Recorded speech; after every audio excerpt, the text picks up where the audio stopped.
Hello friend, RK cooking ફોરએવરમાં તમારું સ્વાગત છે। આજે આપણે બનાવવાના છીએ પિઝા, જેની સામગ્રી તમે સ્ક્રીન પર જોઈ શકો છો એ પ્રમાણે છે।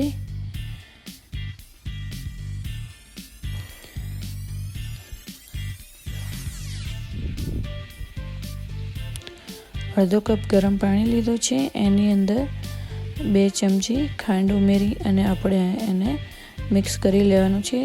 ખાંડ ઓગળી જાય પછી આપણે અંદર ઇન્સ્ટન્ટ ઈસ્ટ ઉમેરવાના છીએ, 2 ચમચી જેટલી।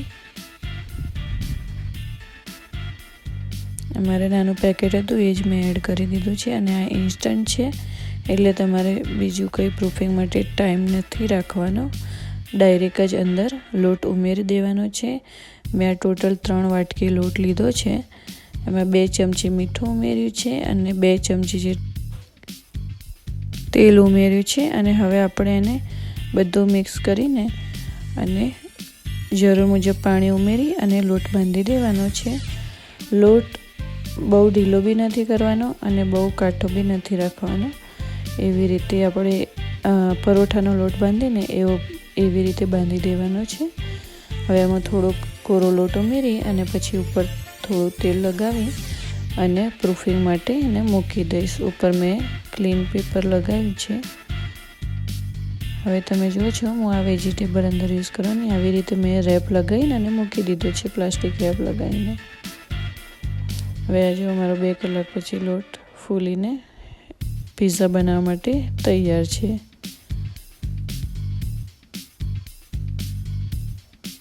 હવે આપણે એક પિઝા પેન લઈશું અને એમાં થોડુંક તેલ લગાવી દઈશું। બધે ફરતે ટ્રેમાં આવી રીતે તેલ બધું લગાવી લેવાનું રહેશે, ગ્રીસ કરી લેવાની રહેશે ટ્રેને। અને હવે થોડોક કોરો લોટ ભભરાઈ દઈશું આપણે ઉપર,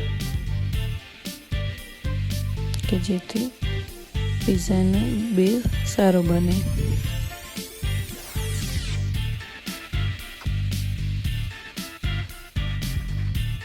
હવે તમે જોશો એવી રીતે ધીમેથી તમારે લોટને મૂકવાનો છે પેન ઉપર, એને સ્ક્વીઝ નથી કરવાનો કે ફરીવાર ટૂંપવાનું નથી કે એવું કશું નથી કરવાનું, એમને એમ લોટ હલકા હાથે આપણે લઈને અને પછી મૂકી દે। મેં મારા હાથ લોટવાળા કરી લીધા છે એટલે ચોંટી ના જાય હાથમાં લોટ।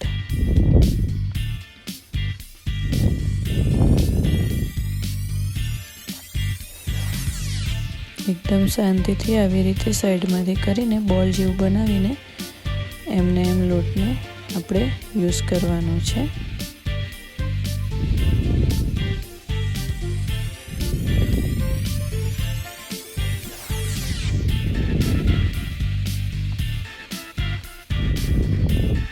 અને હવે પછી એને ધીમે ધીમે પ્રેસ કરીને થોડું રોટલા જેવું બનાવી લેવાનું છે, ફ્લેટ કરી લેવાનું છે અને પછી વેલણથી આપણે થોડું એને વણી લઈશું કે જેથી બધે એક સરખું લેવલ આવી જાય।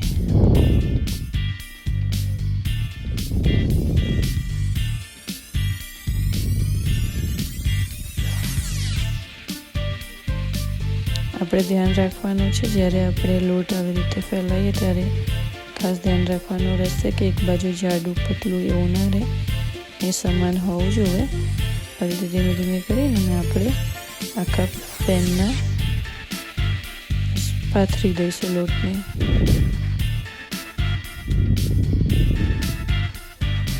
તમે જુઓ છો હું કેવી રીતે એને સ્પ્રેડ કરી રહી છું। મેં એને બધી સાઈડ કરી દીધું છે અને આપણે કિનારીઓ પર આવી રીતે આંગળીથી દબાવીને કરી દઈશું। હવે એમાં આપણે ફોર્કના મદદથી આવી રીતે હોલ કરી દેવાના છે, કાણા પાડી દઈશું કે જેથી લોટ ફૂલે નહીં।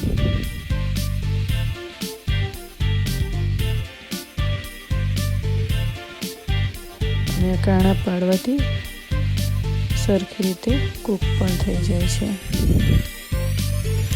આમાં હવે મેંદાનો અને ઘઉંનો બંને લોટ યુઝ કર્યો હતો, તમારે એકલા ઘઉંનો લોટનો બનાવવો હોય તો સેમ રીતે તમે બનાવી શકો છો। પછી આની અંદર તમારે બીજો કોઈ લોટ, મકાઈનો લોટ કે રાગીનો લોટ ઉમેરવો હોય તો બી તમે ઉમેરી શકો છો. આ મેં એક લાર્જ સાઇઝનો પિઝા બનાવ્યો છે. હવે હું સોસ અંદર સ્પ્રેડ કરીશ. અમે તૈયાર જ મેરિનારા પિઝા સોસ લીધો છે. મેં 1 કપ જેટલો યુઝ કર્યો છે.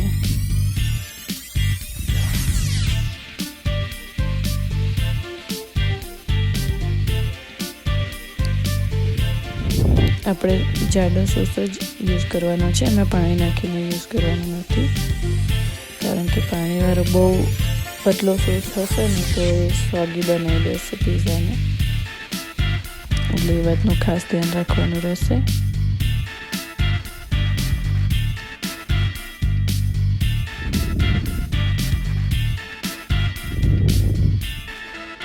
ધીમે ધીમે એને બધે આપણે આવી રીતે સ્પ્રેડ કરી દઈશું.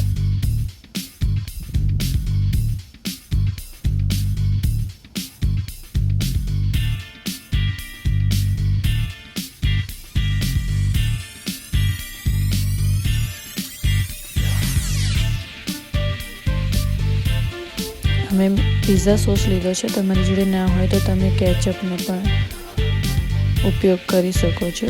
કેચઅપ અને ગ્રીન ચટણી આપણે ઇન્ડિયન સ્ટાઇલમાં બનાવવા હોય તો કેચઅપ અને ગ્રીન ચટણી આવી રીતે લગાવી સોસના બદલે તમે એ બંને વાપરી શકો છો.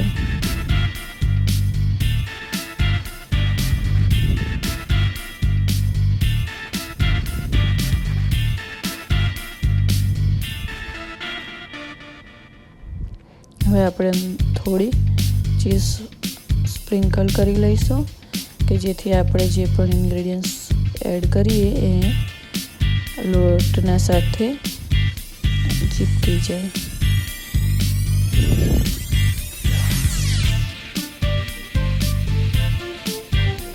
ચીઝ તમે ઓછી વધારે તમને જેવી રીતે ગમે એટલી તમે યુઝ કરી શકો છો. અમે ચીઝ પિઝા બનાવી છું, હાફ ચીઝ પિઝા અને હાફ વેજીટેબલ વાળો, એટલે ચીઝ મેં થોડી વધારે યુઝ કરી છે.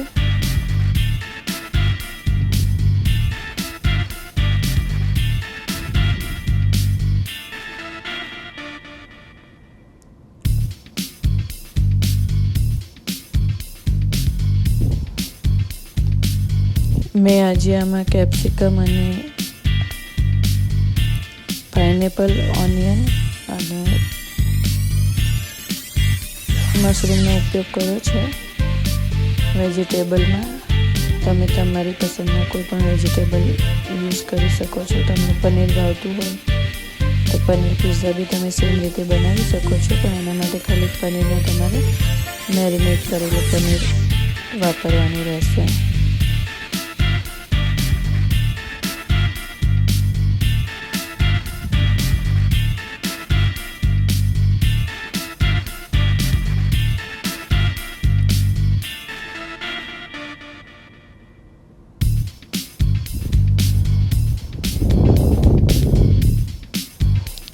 છોકરાઓ માટે બનાવતા હોય એટલે છોકરાઓને ચીઝ થોડી વધારે પ્રમાણમાં ગમતી હોય એટલે હું આમાં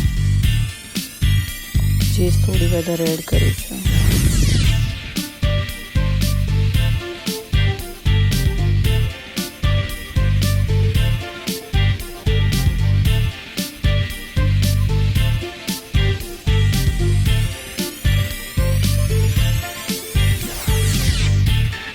અને તૈયાર મોઝરેલા ચેડર ચીઝ હતી ને એનો ઉપયોગ કર્યો છે. હવે તમે ઉપર સિઝનિંગ નાખી દઈશું. ક્રશ પેપર અને ઇટાલિયન સિઝનિંગ અને ઓરેગનો સ્પ્રિંકલ કરી લઈશું.